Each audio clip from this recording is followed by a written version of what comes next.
Problem भी दिख रही है। बिली हमेशा बढ़िया माल उड़ा लेता है, इसलिए क्यों ना इस बार हम मिलकर उसे घेर लें। ये तो अच्छा आइडिया है। इस बार वो कबाड़ लेकर जाए। हाँ, इस बार हमें अच्छा माल मिलने वाला है। मार्क को मैं बहुत पसंद करती हूँ, एक छोटे भाई की तरह, पर वो हमेशा साजिश करता रहता है। ठीक है, और ऐसा करने के लिए तुम्हें बाहर निकलना होगा। तुम्हारा मतलब पैदल जाऊँ? हाँ, हम उसके सामने एक साथ नहीं जा सकते। उसकी बात तो सही थी, लेकिन दिक्कत तो मुझे हुई। जाता हूँ। तुम सनस्क्रीन तो लाए हो ना? बाय। मैं फंस गया। ओह,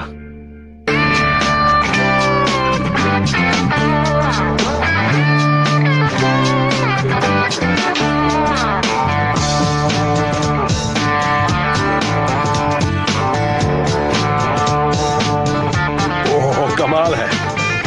मैं बचपन में इनसे खेलता था, जीआई जोज और जॉनी वेस्ट। मुझे इनके ज्यादा पैसे तो नहीं मिलेंगे, लेकिन ये 60s के बड़े सुंदर खिलौने हैं और घोड़ा भी है, बहुत खूबसूरत है। मुझे अपना बचपन याद आ गया, लेकिन मैं यहाँ अपने बचपन को याद करने नहीं आया। मैं कनाडा आया हूँ कुछ काम लायक चीजें खरीदने। मैं यहाँ आई हूँ प्रोहिबिशन एरा के आइटम्स खरीदने। ओह वाह, ये सही है। लिखा है एवली कनाडा। इसकी बात ही कुछ और है। इन सूटकेसेस की सबसे बड़ी खूबी ये है कि इनमें से एक लॉक्ड है। उसके अंदर कुछ ना कुछ तो जरूर होगा, पता नहीं क्या निकल जाए। ओके, अब क्यूरियोसिटी बढ़ रही है। मैं हर सूटकेस के लिए $200 आराम से दे सकती हूँ। शायद इनके अंदर खजाना हो। मैं तो सिर्फ मिलिट्री के सामान पर ही कंसंट्रेट करने वाला हूँ, वही मेरी स्ट्रेंथ है और मर्दों को ऐसी चीजें पसंद आती हैं। ये एक जबरदस्त बॉम्ब है, देखने में तो सेकेंड वर्ल्ड वॉर का लग रहा है क्योंकि इसका रंग तो ब्रास का है, लेकिन ये बना है स्टील एज में। अगर ये मुझे $150 से $200 तक मिल जाएगा तभी मैं इसे खरीदूंगा। इसे बेच पाना आसान नहीं है। ये किसी काम का नहीं है, कबाड़ है। कबाड़? मुझे तो नहीं लगता। अच्छा? मुझे ये काला घोड़ा पसंद है। वाकई? हाँ, ये बहुत सुंदर है। ये बहुत पुराना तो नहीं, पर बहुत अच्छी कंडीशन में है। ऐसी लड़कियों को मैं अच्छी तरह जानता हूँ। वो दिखती नहीं लेकिन होती बड़ी शातिर हैं। ये तो पक्का विंटेज है, मॉडर्न नहीं लग रहा। शायद 70s का हो। ये चीजें बड़ी आसानी से बिकती हैं। तुम इसे कितने तक खरीदोगी? $150-175 तक। मैं तो इसके क्योंकि $80 भी नहीं दूंगा। नहीं, मर्दों की फितरत होती है खुद को बढ़ा चढ़ा कर दिखाना। तुम फ्रेंच बोलती हाँ, हो? मैं क्वेबेक की हूँ, मुझे फ्रेंच तो आती ही है। एक काम करते हैं। क्या? सुनो, मार्क वो हाँ, तो? टकला बड़ा ही अजीब सा इंसान है। हम एक डील करते हैं, हम ये दोनों केसेस अच्छा? खरीद लेंगे, फिर तुम्हें जो पसंद होगा वो तुम ले लेना। First choice. हाँ, फर्स्ट चॉइस, मगर तुम्हें मतलब? उसे एलिमिनेट करना होगा। ये देखो, उसका नाम लिया और वो पहुंच भी अच्छा, गया। देख रहा है इधर ही। चलो नाटक शुरू करते हैं। क्या बकवास है? तुम्हारा दिमाग तो ठीक है? हाँ? आइए कल ठिकाने। समझ गया। पागल कहीं का। उसका चेहरा देखकर ही थप्पड़ मारने का मन करता है। ओह, ये ब्लैंकेट बहुत सुंदर है, कमाल का है, लेकिन इसके नीचे की चीज तो और भी बेहतरीन है। ये है एक खूबसूरत टॉय चेस्ट और ये डेवी क्रॉकेट का है। मुझे वो डेवी क्रॉकेट का बॉक्स बहुत पसंद आया। खूबसूरत ड्राइंग्स बनी हैं और कंडीशन भी अच्छी है। ये बाहर से तो सुंदर है, लेकिन इसके अंदर क्या है? अरे, ये तो लॉक्ड है। डेवी क्रॉकेट एक सैनिक थे और ये शहर बसाया था अंग्रेजों ने। कौन जाने इसके अंदर क्या होगा। ये बड़ा ही पुराना है और प्रेशियस भी। मैं इसके लिए $450 तक दे सकती हूँ। ये मिली ना काम की चीज। इस हारपून से करते हैं वेल का शिकार। मुझे इन इंडिजिनस चीजों को लेकर हमेशा ही मिक्स्ड फीलिंग्स होती हैं। शायद वजह यह है कि मेरी मॉम ह्यूरॉन थी। ये एक प्रोटेक्टिव बेबी कैरियर है। इसे लोग अपनी पीठ पर बांध लेते थे, इसके अंदर बच्चे को रख देते और फिर इसे पहन लेते। सच कहो तो दुनिया के इस हिस्से में बड़ी आसानी से इस तरह के अबॉरिजिनल क्राफ्ट्स में जाते हैं और कोई अनाड़ी ही होगा जो इसके लिए $125 से ज्यादा देगा। ये बॉक्स तो कमाल का है। ये डेवी क्रॉकेट बॉक्स बहुत सुंदर है, काफी पुराना भी, बिल्कुल टॉय चेस्ट जैसा लग रहा है, पर ये लॉक्ड है। मुझे ऐसा लग रहा है कि इसके अंदर सिविल वॉर के ब्लैंकेट्स और कुछ पुराने खिलौने हो सकते हैं। इसका ऊपर वाला हिस्सा खराब हो चुका है, लेकिन इतनी पुरानी चीजों में ऐसा होता है। ये 60 या 70 के दशक का हो सकता है और मुझे तो अपने डैड के टॉय चेस्ट जैसा लग रहा है। मुझे ये लॉक्ड बॉक्स पसंद आया। डेवी क्रॉकेट का है। उन्होंने 1812 में कनाडा के लोगों से लड़ाई लड़ी थी और आज मैं कुछ कनेडियन से लड़ने वाला हूँ। कैसा चल रहा है? बढ़िया। तुम्हें काम की चीजें मिली? हाँ मिली, मुझे मिलिट्री की कुछ चीजें मिली हैं। अच्छा। लेकिन मुझे मालूम है कि बिली अच्छा। अपनी टांग अड़ाए बिना नहीं मानेगा। मुझे प्रोहिबिशन एरा के 2 सूटकेसेस मिले हैं, दोनों कमाल के हैं। अच्छा। और तुम्हें तो मिलिट्री की चीजें चाहिए। हाँ लेकिन तुम्हें लगता है कि बिली भी उन्हें हाँ। खरीदना चाहेगा? तो हमें साथ मिलकर ही कुछ करना सही कह रही हो, मुझे मंजूर है। हाँ अब मेरा ठीक है, प्लान बताओ। सुनो। मुझे बिली और मार्क के साथ काम करने में बहुत मजा आता है। उन्हें मैनिपुलेट करना बहुत आसान है। इस ऑक्शन की सबसे अच्छी बात ये है कि यहाँ काफी सामान बिकने वाला है, लेकिन मैं उन चीजों की तलाश में हूँ जिनसे मैं पैसे कमा सकूं। फाइनली। ओके, ये तो डेफिनेटली 1930s का सूटकेस है, और ये वाला इसके अंदर भी कुछ है, और ये ब्राउन वाले से ज्यादा सुंदर भी है। ये सूटकेस खाली भी $100 में बिक जाएगा।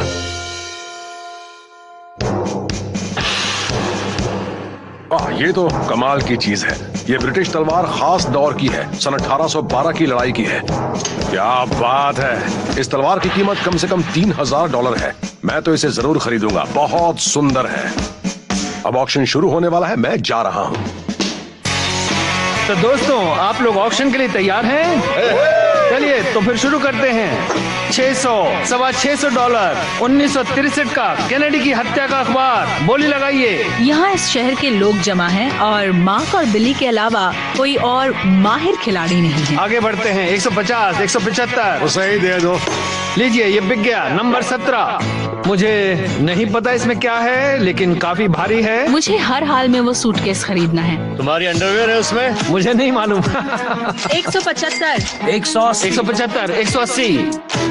पता नहीं क्यों बहुत से लोकल्स भी उस सूटकेस में इंटरेस्टेड लग रहे हैं। जो भी हो, मैं उसे किसी भी कीमत पर खरीद कर रहूंगी। 200, 200, 200, अब 250 हो गए। 250, 275, 275, 350, 350। लगाइए, बोली लगाइए। 375, 375, तुम ही ले लो वो गंदा अंडरवेयर। मैं 375 से आगे नहीं जा सकती। 375। लीजिए, ये बिक गया 375 में। ये जाएगा नंबर 145 के पास। बोली लगाइए, बोली लगाइए। चलिए, और अब बिड होगी इस डेवी क्रॉकेट ट्रंक की। हमने काफी रिसर्च की है, लेकिन ऐसा दूसरा ट्रंक नहीं मिला। इसके ऊपर कंपनी का सिग्नेचर भी है। डेवी क्रॉकेट बॉक्स अच्छी चीज है, 1950s की है और सील्ड भी है। मार्क कुछ भी कर ले, ये चीज तो मैं ही खरीदूंगा। बोलिए। $20। $200 की बोली तो पहले ही लग चुकी है। वहाँ सब के सब बिडिंग कर रहे थे। देखते ही देखते बिडिंग $200-300 तक पहुँच गई चुटकियों में। 400 हो गए। लीजिए, 650। उसके पास पैसे नहीं है। जो 700 देगा। इतनी दूर आने के बाद मैं किसी भी कीमत पर ये डील अपने हाथ से जाने नहीं दूँ। बोलिए जनाब। डेवी क्रॉकेट बॉक्स अच्छी चीज है। मार्क कुछ भी कर ले, ये चीज तो मैं ही खरीदूंगा। लीजिए, 650, 675। कोई है जो 700 देगा? बोलिए, बोलिए। ये हो गए 700, और ये रही 700। मुझे किसी भी कीमत पर डेवी क्रॉकेट बॉक्स चाहिए। बोली लगाना बंद करो और मुझे दे दो। आप बड़े लकी बायर हैं। आप हाँ लकी, कुछ भी बोल रहे हो। मैंने वो बोली जीत ली। अब वो डेवी क्रॉकेट बॉक्स मेरे साथ जाएगा। ये बर्च की छाल का बना बहुत ही सुंदर बेबी क्रेडल है। चलिए, बोली लगाइए। आइए। मैंने मार्क को कन्विंस कर दिया है कि बर्च की छाल का बना वो पपूस काफी महंगा बिकेगा। मार्क ने ये प्लान बनाया था कि मैं बिली को कन्विंस कर दूं कि मैंने मार्क को समझा दिया है कि वो पपूस कोई मामूली चीज नहीं है, वो बहुत महंगा बिकेगा। कोई है जो 400 बोलेगा? $5। $5। शुरुआत बुरी नहीं है। $20। कोई है जो 20 के आगे बढ़ेगा? आगे बढ़िए। ये लगी 100 की बोली। Thank you. क्या बात है, 300 हो गए। 300, 300। बोलिए। बिली तो यही सोच रहा है कि मैं वो पपूस खरीदने को बेताब हूँ। ये उसकी बेवकूफी है। जैसे उसकी बिडिंग बढ़ने लगेगी, मैं यहाँ से खिसक लूंगा। 550, 550, 550, 575 हो गए। कोई 600 लगाएगा? ये लीजिए, 600 हो गए। ओह माय गॉड, मैंने इसके लिए $600 की बोली लगा दी। 600 की आखिरी बोली है। कोई 625 में लेगा? है कोई? 625। बोलिए, बोलिए। लीजिए, ये बिक गया 600 में। ये मेरा हो गया, मैंने खरीद लिया। उस लड़की ने मुझे फंसा दिया। थप्पड़ खाने के बाद बिली की जो हालत थी, उससे भी मजेदार हालत तब थी जब उसे पता लगा कि पपूस के मामले में उसे बेवकूफ बनाया गया है। अब लगाती हूँ हिसाब। मैंने इस ऑक्शन में $600 खर्च किए हैं। अब मुझे पैसे कमाने हैं। यस, मैंने ये वेल हापुन खरीदा है। मुझे लगा ये महंगा बिकेगा। मैंने इसके $175 दिए हैं, पर मैं इस पर कम से कम $300 कमाने वाली हूँ। ये इस महीने का सबसे अच्छा सौदा है। I love it. आप ही बताइए कितनी लड़कियों के पास वेल हापुन होगा। मैं प्रोहिबिशन एरा के जिस सूटकेस के लिए बेताब थी, उसे मैंने $375 में खरीदा है। ये एक हाई क्लास लगेज है और अच्छी कंडीशन में भी है। मैं अब अपना सूटकेस खोलने जा रही हूँ। मुझे ये नहीं मालूम कि इसके अंदर क्या होगा। मैं भी देखना चाहती हूँ कि अंदर क्या है। ये कुछ खास नहीं है। गंदी सी सफेद शर्ट। देखने में ये ज्यादा पुराना नहीं लग रहा। इसमें बेकार की चीजें हैं। इसे कोई खरीदेगा भी नहीं। शायद कोई कॉस्ट्यूम वाला ले ले। देखती हूँ इसमें कोई पॉकेट या लाइनिंग तो नहीं है। अरे ये क्या है? ओह, ओके।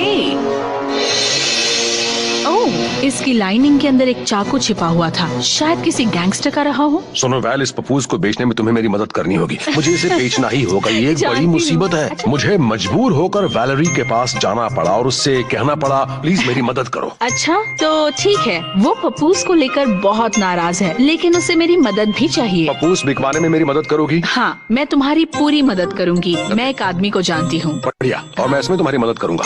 ठीक है। इतना बड़ा धोखा खाने के बाद भी मैं वैलेरी पर भरोसा कर रहा हूँ। ये मैं क्या कर रहा हूँ? मेरा दिमाग खराब हो गया क्या? जानती हूँ ये क्या है? ये किसी गैंगस्टर के कपड़े हैं। गैंगस्टर्स ऐसे शिकारी चाकू रखते अच्छा? थे। इसी से वो लोगों की जान क्या लेते बात थे। कर रहे हो? सच में? सबसे जरूरी काम, इसके Pockets, पॉकेट्स हाँ? चेक कर लो। सुइयों का ध्यान रखना। ये क्या है? एक क्या फोटो बात है। है? ये मायर लैंस्की की फोटो है। वो एक जूइश गैंगस्टर था। हैट तो भी फिर वही। ये मैं नहीं जानती कि वो शख्स कौन था। बस हैट पहने कोई बूढ़ा था। कैसा लग रहा हूँ? हीरो लग रहा हूँ ना मैं? हाँ? चलो एक डील करते हैं। ये इतना एक्साइटेड कभी नहीं होता। जरूर दाल में कुछ काला है। तुम अभी इसे बेचना चाहती हो? लेकिन कैसे? मैंने तुमसे एक सीधा सा सवाल पूछा है। मैं पहले से इवैल्यूएट करवाऊंगी। अच्छा, तुम तो और मार्क की फिर- तरह बात कर रही हो। हाँ, ये शायद मायर लैंस्की का है। मार्क भरोसे लायक नहीं। इसके बावजूद तुम उससे दोस्ती करना चाहती हो। तुम जानते हो? मार्क अपने ओह, पेरेंट्स के साथ रहता ओह, है। ये तो अच्छी बात है। इसमें अच्छा क्या है? मैं ये नहीं जानती थी। और क्या, 30 साल का हो गया फिर भी पेरेंट्स के साथ रहता है। मैं इस हैट को उस शख्स के पास ले जा रही हूँ जो इन चीजों के बारे में जानता है। मैं जीक से मिलने जा रही हूँ। वो एक विस्की शेफ है और प्रोहिबिशन एरा की हिस्ट्री का एक्सपर्ट भी। वहाँ पहुँची तो देखा कि एक रेस्टोरेंट है। अंदर मुझे कई डार्क टनल्स मिले और फिर पता चला कि हम एक खुफिया ठिकाने पर हैं। हाय जीक। ओह हाय, कैसी हो तुम? मेरी धड़कनें बढ़ गई हैं। क्या ये सचमुच किसी गैंगस्टर की हैट हो सकती है? ये हैट बहुत सुंदर है। मुझे पूरा यकीन है कि जीक मेरी मदद करेगा। एक फोटो भी मिली। ये तो मायर लांस्की है। इसे माफिया का अकाउंटेंट कहा जाता था। इसने शुरुआत एक अकाउंटेंट के रूप में की थी। Okay. और ये नंबर्स का उस्ताद था। इसलिए बहुत से लोगों को, जैसे कि लकी लुसियानो, बक्सी सीगल और अल कपोन को कसिनोज में पैसे कमाने के नए नए तरीके सिखाता था। चूंकि ये एक माहिर अकाउंटेंट था, इसलिए हर मामले में इसकी दखल थी। वो बहुत इन्फ्लुएंशियल भी था। अब उम्मीदें बढ़ने लगी हैं। मैं और बिली ये फोटो देख रहे थे तो हमें ये हैट उसकी हैट जैसी ही लगी। ये बिल्कुल सेम टू सेम है। हमने उसके हैट साइज का पता लगाया तो दोनों एक ही निकले। हो सकता है ये उसी की हैट हो। मुझे तो यकीन ही नहीं आ रहा कि ये हैट कभी एक इतना बड़ा गैंगस्टर पहना करता था। डॉब्स फिफ्थ एवेन्यू महंगी हैट बनाने वाली बड़ी कंपनी है और वो मशहूर हस्तियों के लिए हैट बनाती है। इसके इस साइड में जो बैस्किन का लेबल लगा है वो भी शिकागो की बैस्किन नाम की उस दुकान का है जहाँ से उसने ये हैट खरीदी होगी। पर ऑथेंटिसिटी सर्टिफिकेट के बिना कुछ कह पाना मुश्किल है क्योंकि इसकी नकल भी बनती थी। उसके बिना तो ये भी एक मामूली सी हैट है और इसके मैक्सिमम $150 मिल जाएंगे। चलो ये मान लेते हैं कि ये मायर लैंस्की की ही हैट है। मैं ये साबित कर सकूं, इसकी कितनी संभावना है? बहुत ही कम। ओके, तो आप क्या सोचते हैं कि अगर ये साबित हो जाए कि ये लैंस्की की ही हैट है तब इसके कितने पैसे मिल जाएंगे? अगर ये सचमुच उसकी हैट निकली तो काफी महंगी बिकेगी। मेरे ख्याल में ये 4,000, 5,000 या 6,000 में भी बिक सकती है। ओह, अब तो मैं किसी कीमत पर भी इस हैट को ऑथेंटिकेट करवाऊंगी। मैंने उस ऑक्शन में $1,000 खर्च किए हैं। पैसे थोड़े ज्यादा खर्च हुए हैं लेकिन मैंने उन फ्रेंच कनेडियन से कुछ अच्छी चीजें हथिया ली हैं। ये एक शानदार स्टीम विसल है। मैंने ऑक्शन में इसे काफी महंगा खरीदा है। ये एक स्टीम इंजन का सबसे अहम हिस्सा है, जोरदार आवाज करता है, कमाल का है। मैं इस छोटी सी चीज को दुगनी कीमत पर बेच सकता हूँ। मुझे ऐसी चीजें बहुत पसंद आती हैं। टूट टूट। ये शानदार बॉम्ब सेकेंड वर्ल्ड वॉर का है। इसे मैंने $200 में खरीदा है। ये 10 किलो का आर्टिलरी शेल है, मतलब बॉम्ब। ये कम से कम $350 में तो बिकेगा। किसी भी मर्द को ये पसंद आएगा। इसे बेचने में मुझे ज्यादा परेशानी नहीं होगी। हालांकि मुझे इसके लिए ग्राहक ढूंढना पड़ेगा, लेकिन मैं इसे महीने भर में बेच दूंगा। बहुत से लोग स्क्रैच कार्ड या लॉटरी टिकट्स खरीद लेते हैं या अमीर औरतों से शादी कर लेते हैं, लेकिन मैं ट्रंक्स खरीदता हूँ। मैंने इसके लिए थोड़ा ज्यादा खर्च किया है, $725। पहले कभी मैंने इतना महंगा बॉक्स नहीं खरीदा, मगर इसके अंदर कुछ भी हो सकता है। Vintage tin toys, jewellery, vintage quilts, और ये सब मेरे लिए खजाने से कम नहीं है।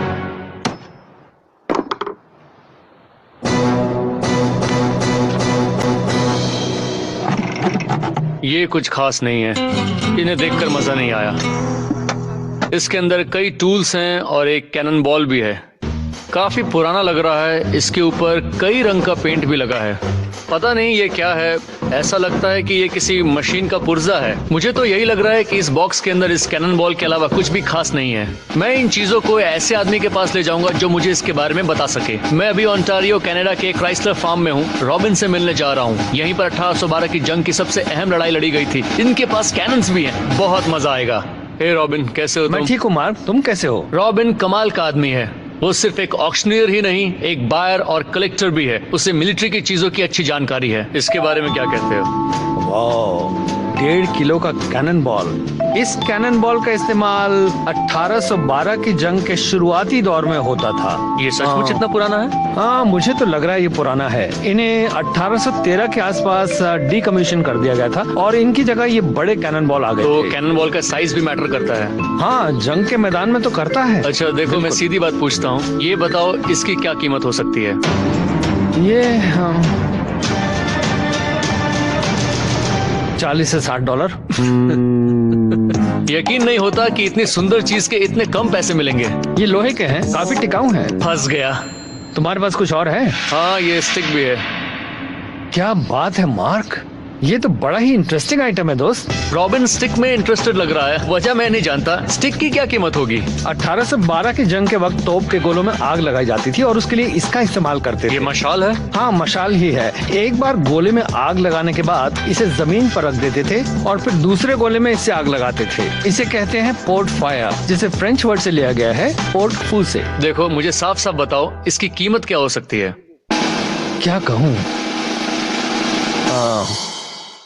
$400 से $600। ये बड़ी अच्छी खबर है। अगर वो बूम स्टिक $500 से ज्यादा में बिक जाए तो मजा आ जाएगा। Hey bro, $600 दे के मैंने पपूस खरीदा। बुरी तरह फंस गया हूँ। मैंने खरीदा भी तो क्या, पपूस। वैलेरी ने मुझे नैकसेट से मिलवाया, जो नेटिव अमेरिकन आर्टिफैक्ट्स की एक्सपर्ट है। उम्मीद है मैं नुकसान से बच जाऊंगा। हेलो। हाय। मिलने के लिए शुक्रिया। कोई बात नहीं। अच्छा, मैंने इसे एक ऑक्शन में खरीदा है। ओके। मैं नहीं जानता कि ये क्या है, लेकिन मैंने इसके लिए काफी पैसे दिए हैं। ये एक क्रेडल बोर्ड है। इसमें छोटे बच्चे को रखते हैं। मैं अब कभी भी किसी स्ट्रोलर या पपूस को हाथ भी नहीं लगाऊंगा। कान पकड़ता हूँ। अलग अलग कम्युनिटीज में अलग अलग क्रेडल बोर्ड्स का इस्तेमाल होता था। ये मुझे अल्गोंक्विन लग रहा है। अल्गोंक्विन? जी हाँ, इसे अल्गोंक्विन भाषा में टुकनागन कहते हैं। अच्छा, एक बात बताइए, मेरे बिजनेस की सबसे जरूरी बात, ये कितना पुराना है? ये कम से कम 2 जनरेशंस पुराना है। वाकई? जी हाँ। चलो, और ये तो अच्छी खबर है। ये ऑथेंटिक है। इसे बर्च की खाल से बनाया गया है। ये अब बहुत कम मिलते हैं। अब एक बात और बताइए, इसकी ज्यादा से ज्यादा और कम से कम कितनी कीमत हो सकती है? सच बताइएगा। ओके, मैं इसे फिर से एक बार देख लेती हूँ। एस्थेटिकली सच कहूँ तो इसमें थोड़ी प्रॉब्लम्स हैं। आपको ज्यादा से ज्यादा $400 मिलेंगे।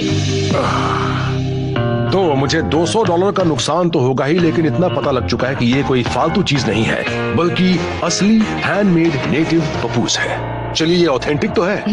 मार्क ने उस पुराने कैनन बॉल और मशाल के साथ स्टीम विसल और आर्टिलरी शेल को बेच दिया। उससे उन्होंने करीब $400 कमाए। वैलेरी ने व्हेल हार्पून और गैंगस्टर हैट से बहुत बड़ा हाथ मारा और करीब 6000 का मुनाफा कमाया। और सबसे पीछे रहे बिली, जो एक एल्गोनक्विन पपूस खरीद कर फंस गए थे। उन्हें $200 का नुकसान हुआ। मैं स्टिक का इस्तेमाल कर सकता हूँ और मैं कभी भी तोप से गोले दाग सकता हूँ। चलो अब उसमें आग लगाओ, अपना हाथ इसके ऊपर रखना, ठीक है? Okay. Hold charge, charge rumped, fire.